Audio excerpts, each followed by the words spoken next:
So I just wanted to do an update video. I haven't made a video in about 2 years now, over 2 years. So I've been living in my Ford Transit Connect for the past 2.5 years or so. And I have developed a routine that makes it pretty easy. I just basically sleep in it at night and that's it. So I don't really hang out inside of it. But I just thought I'd give you guys an update. I'm actually planning on selling it within the coming months, probably within the month or two. And I'm gonna get a room, so I'm gonna be finished with the van life. But I've used it for several road trips, camping trips, music festivals, and primarily to save money while living in the city and working full time. So I've been able to save, tons of money. What is that, 2.5 years, $1,000 a month rent or so. So that you're looking at, $20,000, $30,000 I've saved. And I've been able to use it for road trips and stuff, so it's been really fun. I just went to the Grand Canyon last weekend, and that was kind of my final trip, I think, before I sell it. So basically what I do is I go to work, and then after work I usually have yoga, and then I go grab dinner, and then I may hang out at Starbucks or do a little bit of work on my laptop, and then basically I just go to bed. So I just have a few parking spots that I've found. I've kind of changed my parking spots throughout the 2 years I've been doing it, but each parking spot is basically in a usually in a overflow parking for a nicer neighborhood. You don't want a ghetto neighborhood, but you also don't want a too much of a nice neighborhood, because then you might stand out and you might people might call on you or whatever. So I've actually I have a few spots, and they're usually like overflow parking for neighborhoods or apartment complexes, which works pretty well because you blend in. You don't have to like be extremely stealthy, where if you're parked in front of a house, that's like a little too risky. So if you're in overflow parking, you blend in better, you don't have to worry as much, and you also don't have to worry about getting a ticket or anything like that. So it's works pretty well like that. I've never gotten in trouble with the police or security or anything like that. I've only gotten, out of the 2.5 years I've been doing it, I've only had one instance of an issue that happened at night, and that was I actually left my door unlocked unknowingly. It's my bad. I thought I locked it, but I didn't. And I woke up at about 3 a.m. to hearing some noise up in the cab area, basically right up here. And there was someone in the front going through all my stuff. So as soon as I woke up and I started to move a little bit, the person who was going through my stuff just stopped, and then I moved a little bit more, and then he just bolted and ran away. And he left everything intact, so he didn't steal anything, so that was really nice. So yeah, my tips are basically just if you're on the go all the time, it really forces you to be on the go, and you don't have a place to like chill at home and do nothing and watch Netflix. So it's really forced me to be on the go, and that's been really good.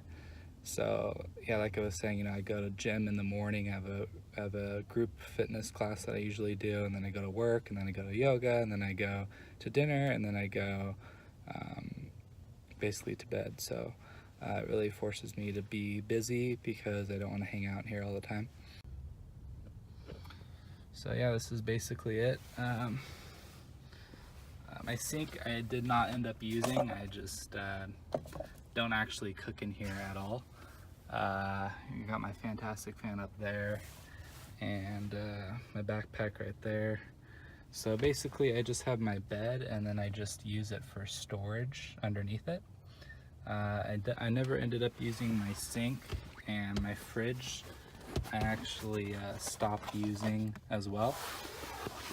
Just too much of a hassle to work with cooking and storing food and all that. So sorry, it's getting a little dark in here, so I just got some light. So yeah, I don't cook at all. I just eat out all the time. It doesn't actually end up to be that much because I go to Subway and Chipotle and Taco Bell, you know, just kind of cheap stuff. So it doesn't really end up to be that much more than if I were to have a house or a room with a kitchen. It would take up more time to food prep and whatnot, but be able to save a little bit, but not that much. So the money that I've been able to save is definitely significant. So I'm looking at purchasing a condo soon, or maybe renting a room for a little bit until I get a bigger down payment. Not too sure yet, but the van life has been really, really great for me so far. And I'd love to help you guys out if you have questions, so feel free to let me know. I'll respond. I actually plan on getting a car, or like a Corolla or a Honda Fit, and getting like a small platform in the back so I can still go on road trips and sleep in it, because I really like the ability to just like backpack on wheels and just explore and sleep basically wherever I want. So I really like that. But so I'm not going to completely ditch the van life, but it's definitely, I've learned a lot through it, and plan on moving on. So yeah. A few more things that I thought of that I wanted to go over is, where do I shower? That's another common question I get. And basically I shower at the gym that I go to. So that forces me, it's like a group fitness class. So that forces me to go to the group class and then shower afterwards in the morning. If I don't go, then I don't shower. So it kind of forces me to go to the gym and get a good workout on. So that was another question I usually get. And where do I go to the bathroom?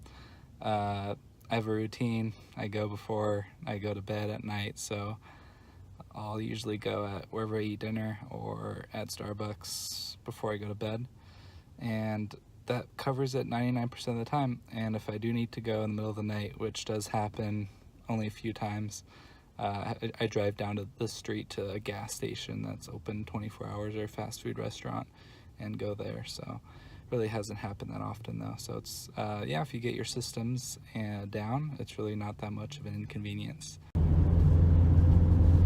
So one more question I get is, how much did this whole process cost me? I got the van 2.5 years ago, so that was in 2017. I got it for $6,300, and it was a 2012, so about 5 years old van, and it had about 100,000 miles on it. Now it has 155,000 miles on it, so I got a lot of use out of it. But yeah, so I got it for $6,300. I plan on probably selling it for $5,000, hopefully get about $1,000 depreciation for 2.5 years. This isn't too bad. So yeah, $6,300, and then the whole conversion process. I have a 100-watt solar panel. I have a Dometic small fridge, and then I have a bed platform I made with a dresser. So all of that probably cost me, you know, a couple $100, like under $500, I'd say. So the whole process didn't cost that much, and you can really save a lot of money by doing it. So